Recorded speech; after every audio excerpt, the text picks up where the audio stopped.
Olá, meus amigos, sejam bem-vindos ao nosso canal no YouTube.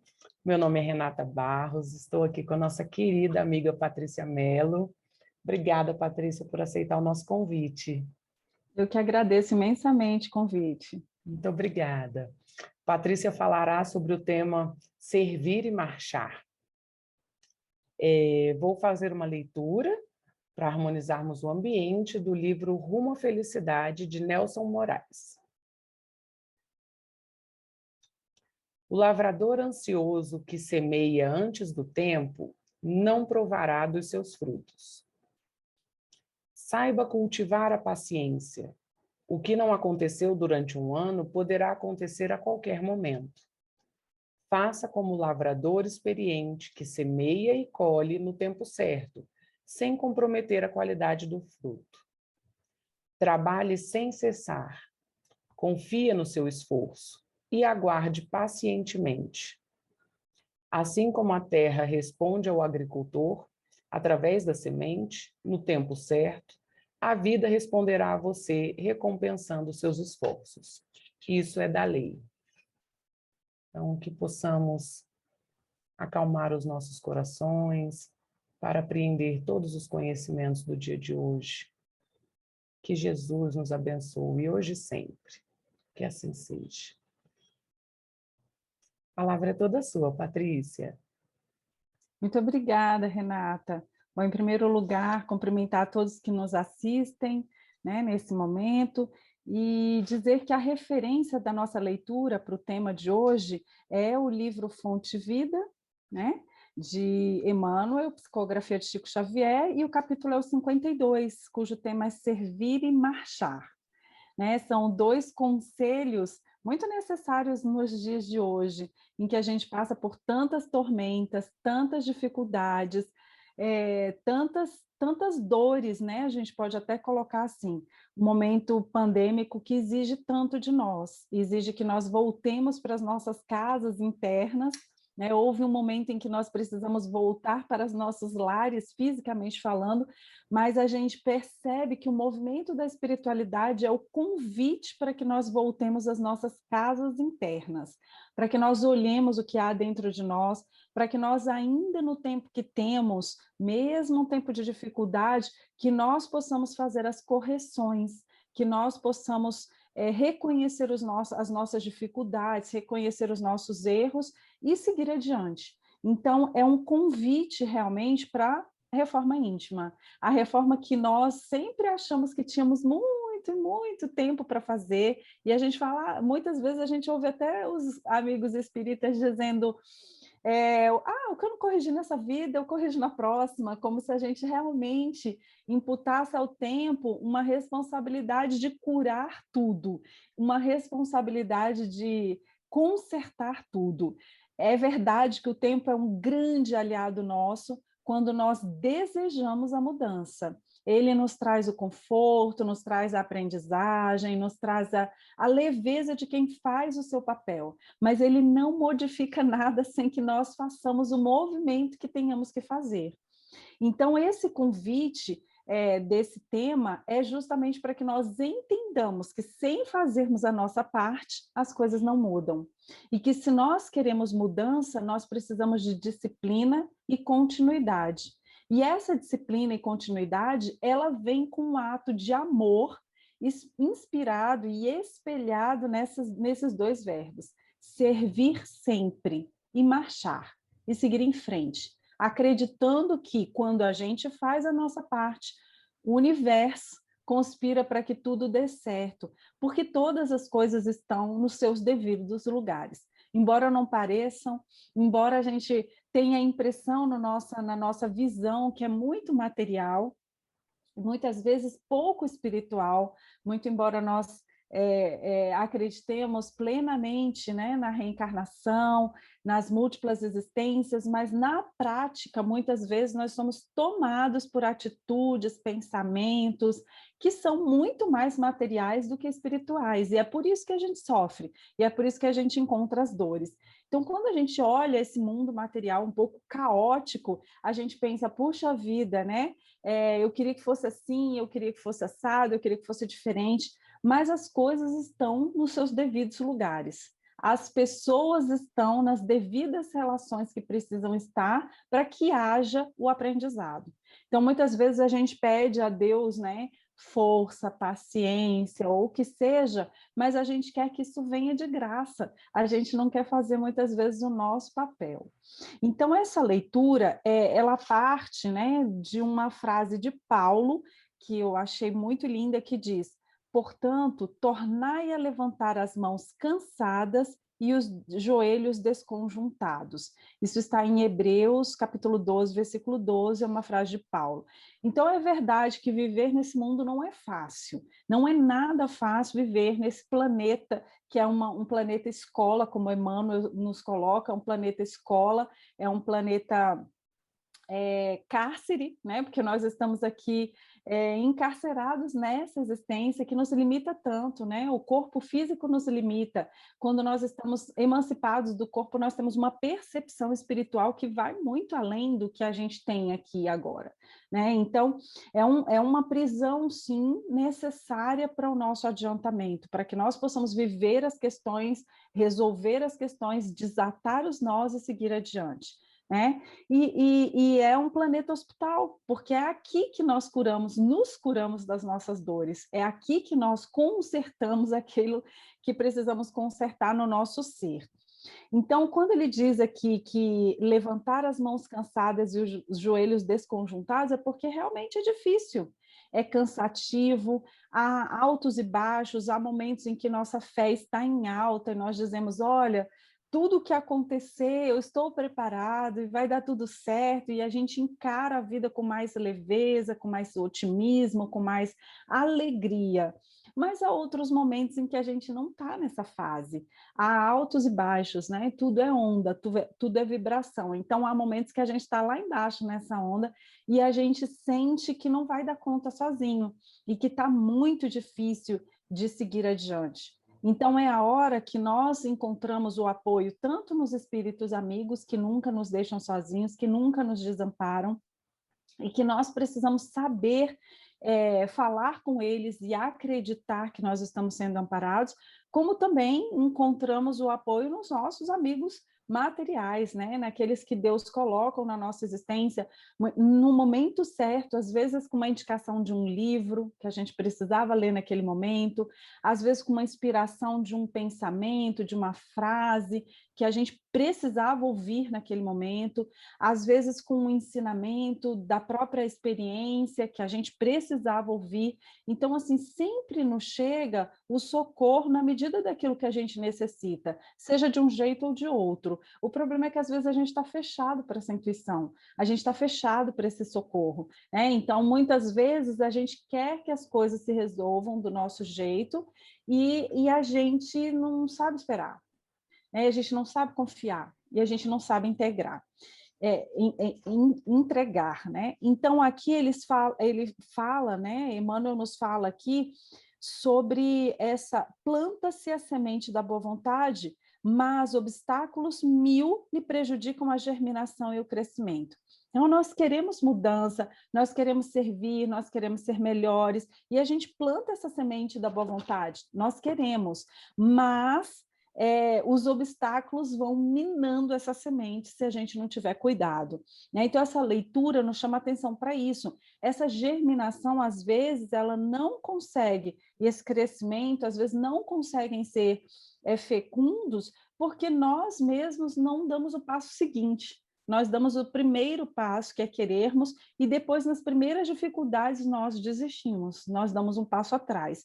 Então, ele reconhece aqui as dificuldades, dizendo que é a aluvião de futilidades da vida inferior, a invasão de vermes simbolizados nos aborrecimentos de toda sorte.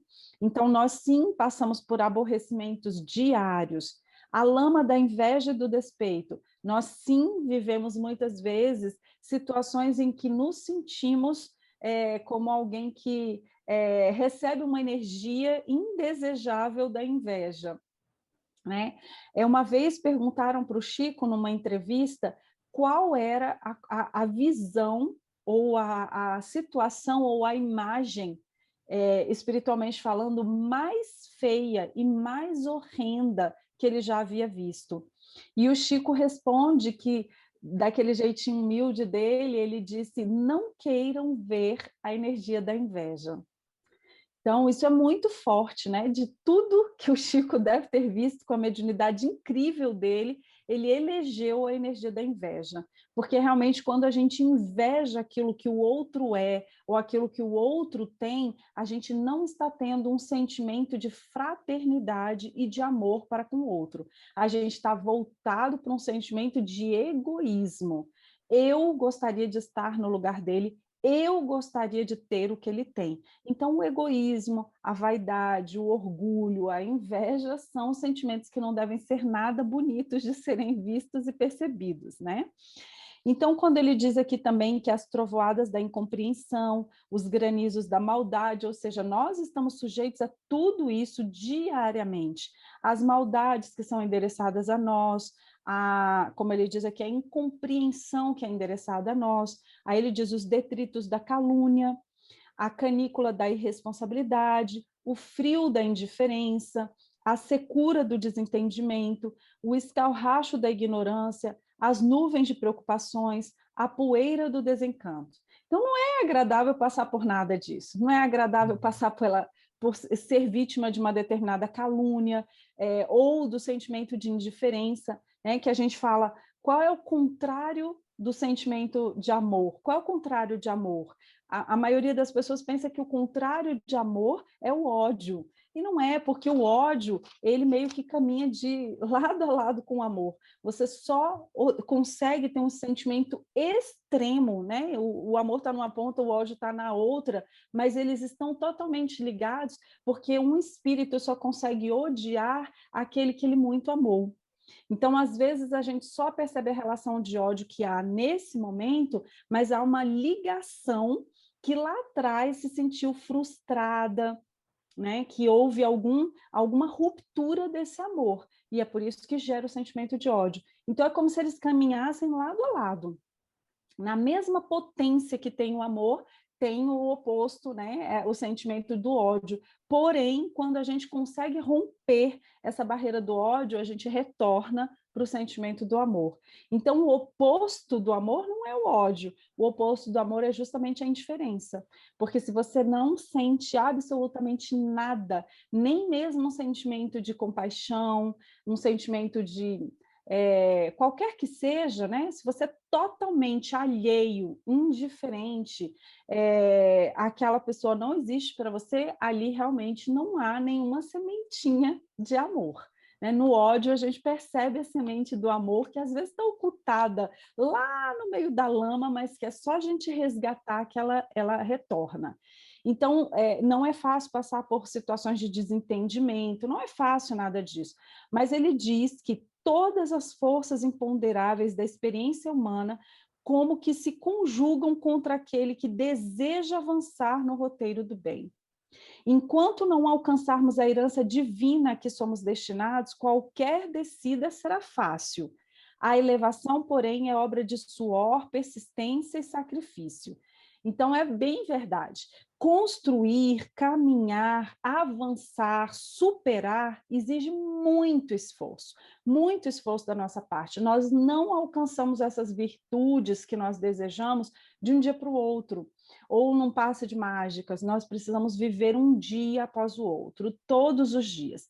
Porém, retroceder, o espírito não retrocede, não retroage naquilo que ele já aprendeu, mas cair, estagnar, paralisar diante dessas dificuldades que foram mencionadas por Emmanuel, é fácil, como ele diz aqui. A descida é sempre mais fácil. A subida é que exige que a gente empenhe muita força e muita determinação.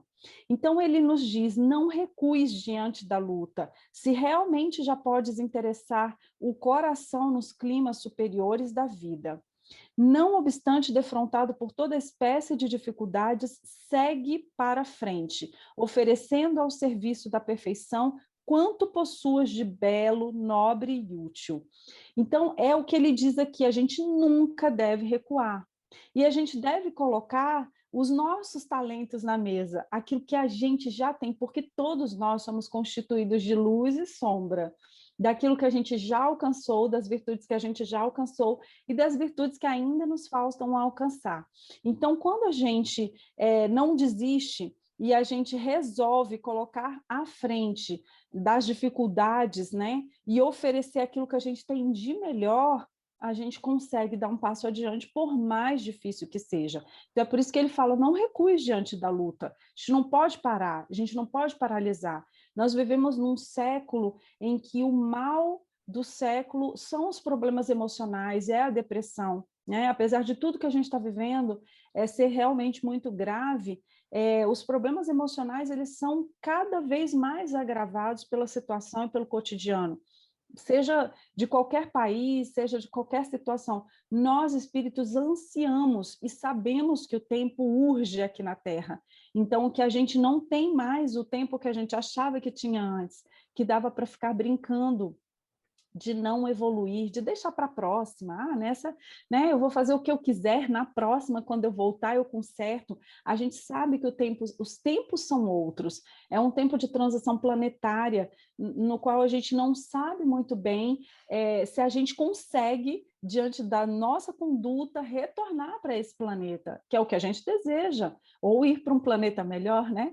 Que não é muito o nosso caso, acredito eu, mas que nós consigamos continuar aqui no nosso planeta quando ele passar de um planeta de provas e expiações para um planeta de regeneração. A gente quer contribuir, deseja contribuir com essa atmosfera mais pacífica, mais amorosa, mais fraterna que um planeta de regeneração tem, que não é um planeta ainda perfeito, né? Porque a gente sabe que nos níveis de gradação ainda não é um mundo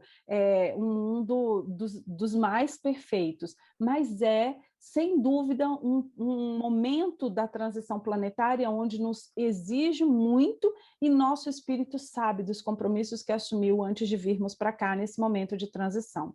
Então, a gente não consegue mais ficar aqui vivendo sem nos dedicarmos a essa mudança.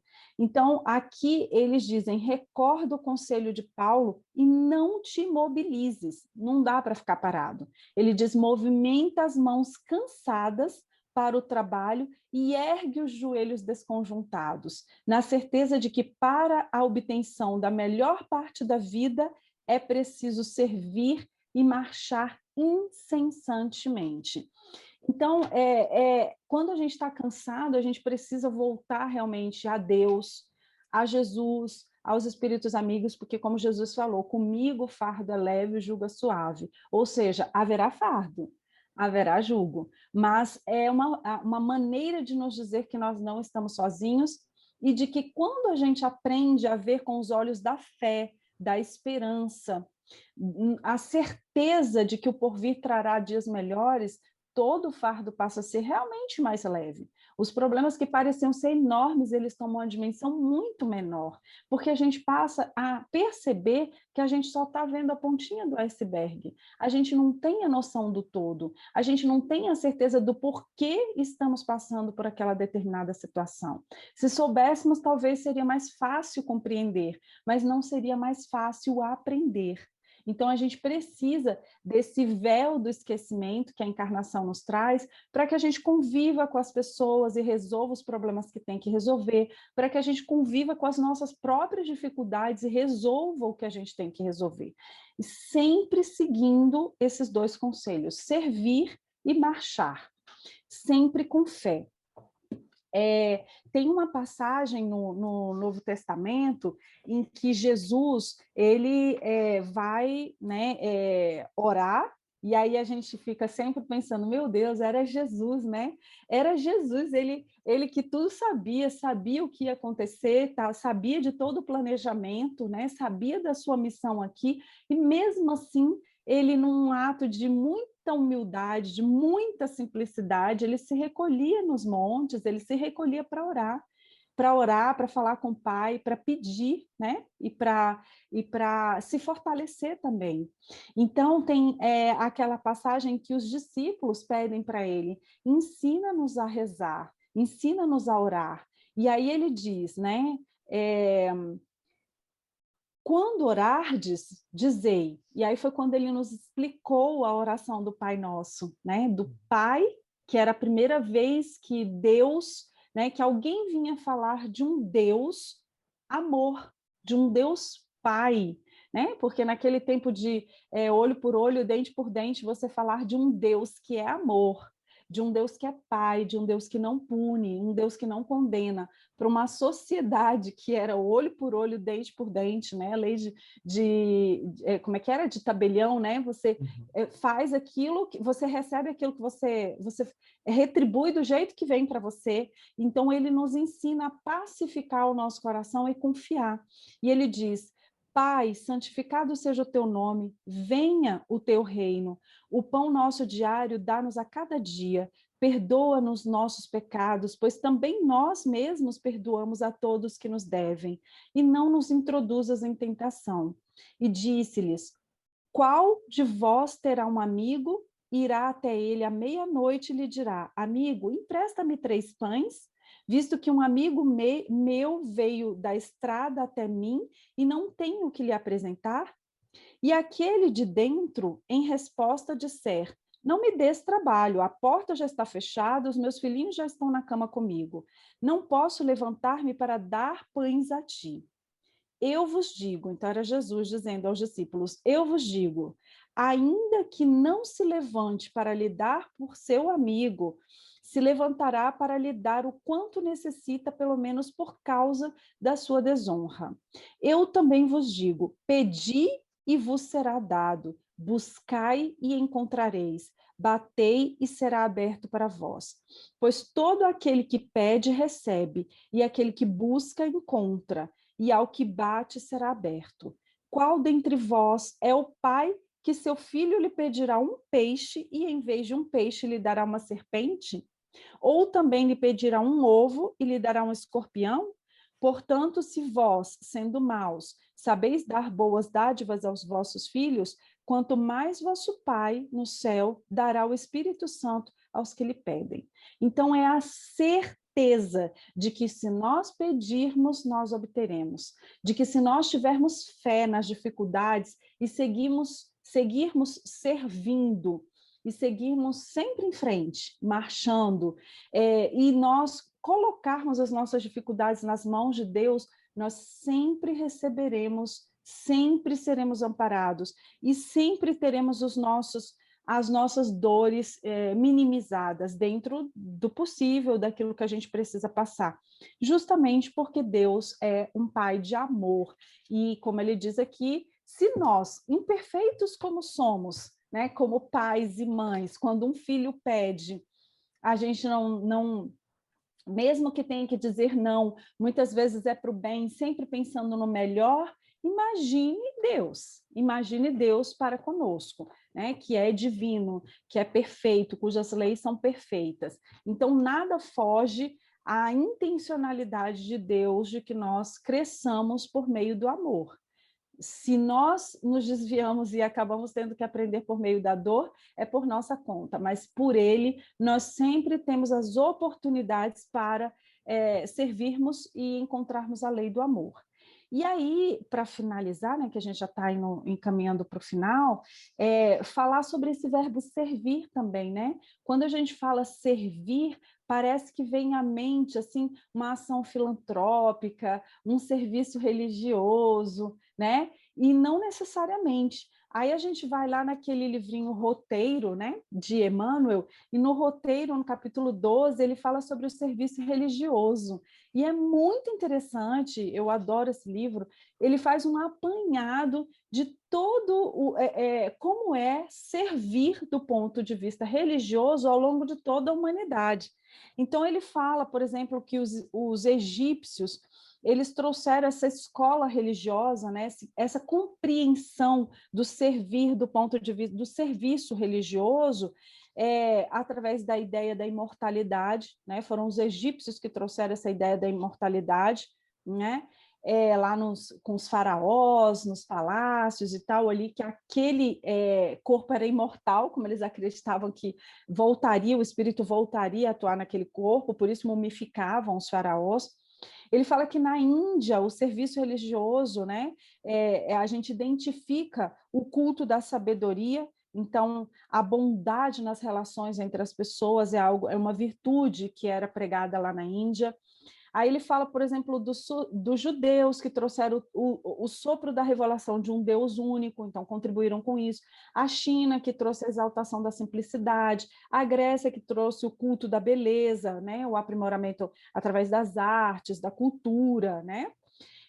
Roma, que trouxe essa ideia do direito, do patrimônio, da liberdade ao próximo, né?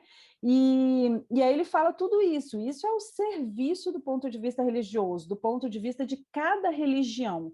Porém, ele fala aqui que não há padrões absolutos de perfeição moral, indicando aos homens o caminho regenerador e santificante. Linhas divisórias entre raças e castas aparecem com vários tipos de louvor e humilhação para ricos e pobres, senhores e escravos, vencedores e vencidos. Com Jesus, no entanto, surge no mundo o vitorioso coroamento da fé. E aí, no cristianismo, nós recebemos as gloriosas sementes da fraternidade, né? E é nessa boa nova que a gente percebe o santuário do amor universal, que se abre para cada um de nós. Então, esse servir não pode ser só do ponto de vista religioso. Eu não posso pensar em servir apenas quando eu estou numa ação relacionada ao meu centro espírita ou à minha religião, seja ela qual for. Esse servir é colocar-se como um trabalhador do Cristo onde quer que nós estejamos, no nosso ambiente de trabalho, no nosso lar, nas nossas religiões, mas que nós sejamos esse trabalhador do Cristo, que serve com amor, porque sabe que o trabalho em prol do bem é uma obrigação que nós assumimos muitas vezes antes de vir para cá. Então, que a gente sirva e continue marchando, tendo a fé e a certeza de que tudo que a gente entrega nas mãos do Pai, a gente está entregando nas melhores mãos possíveis. Então, a gente tem que confiar, não pode ser só da boca para fora. Ai, meu Deus, seja feita a sua vontade, mas eu queria que fosse assim, assim, assim, assim. Então, não é da vontade dele, né? É da nossa. E muitas vezes, se não for daquele jeito, a gente se revolta, né? Então, que a gente consiga realmente, com essa explanação de hoje, refletir sobre os tempos difíceis pelos quais nós estamos passando, mas também a certeza de que o caminho é o serviço no bem sempre, seja ele onde for, com quem quer que seja, nós podemos estar a serviço da luz, do amor e da fraternidade que Jesus nos ensinou, e que nós possamos não desistir, seguir adiante, mesmo nos momentos de maiores dificuldades, mesmo nos momentos de enfraquecimento, que a nossa fé possa ser inabalável, que nós possamos colocar nas mãos do Cristo tudo aquilo que nós desejamos. Então é isso, Renata. Obrigada, Patrícia. Esses tempos, né, difíceis que estamos passando é mais um convite, né, para realmente servirmos, para realmente marcharmos no caminho que há séculos, né, já está aí o convite, mas a gente acaba postergando, né, na crença de que depois a gente faz, depois acontece, né, e o tempo chegou, né? O tempo é o aqui e agora. É verdade. Né? Maravilha, muito obrigada. Você poderia Imagina. fazer a oração final?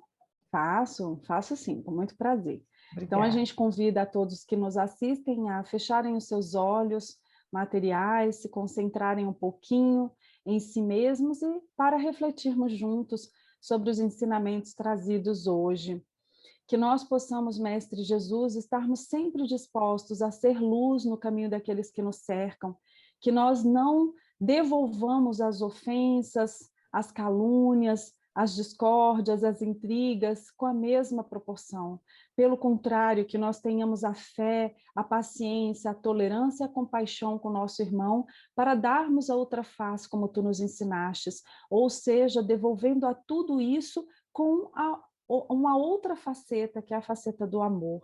Ensina-nos, Mestre Jesus, a sermos mais amorosos, a sermos mais pacientes com o tempo de Deus, a termos a certeza de que tudo o que deveria ser, é, e que nós podemos modificar algumas coisas a partir das nossas mudanças íntimas, a partir das nossas certezas de que fazendo melhor nós colheremos o melhor, mas que há outras provas que nós mesmos pedimos para passar. Então, que nós tenhamos resiliência, tenhamos fé, tenhamos força para vivenciarmos aquelas dificuldades com as quais nós temos que lidar nessa encarnação e das quais nós não podemos nos libertar, porque foi justamente, muitas vezes, uma prova solicitada por nós mesmos. Seja a prova da doença, seja a prova da dificuldade do convívio no seio familiar, com um parente mais próximo, seja qual for a prova, Mestre Jesus, que nós possamos ser resilientes, amorosos e compassivos, como tu nos ensinastes. E assim, Mestre Jesus, terminamos esse estudo de hoje agradecendo imensamente pela oportunidade de servirmos no teu caminho, na tua seara. Graças a Deus e graças a Jesus. Que assim seja, graças a Deus. Eu gostaria de agradecer, Patrícia, mais uma vez, por aceitar o nosso convite, né? E obrigada pelas suas contribuições maravilhosas. Obrigada, Flor. Eu que agradeço. Estou sempre à disposição de vocês. Obrigada. E mais uma vez, agradeço a participação de todos e nos vemos na próxima quinta. Obrigada.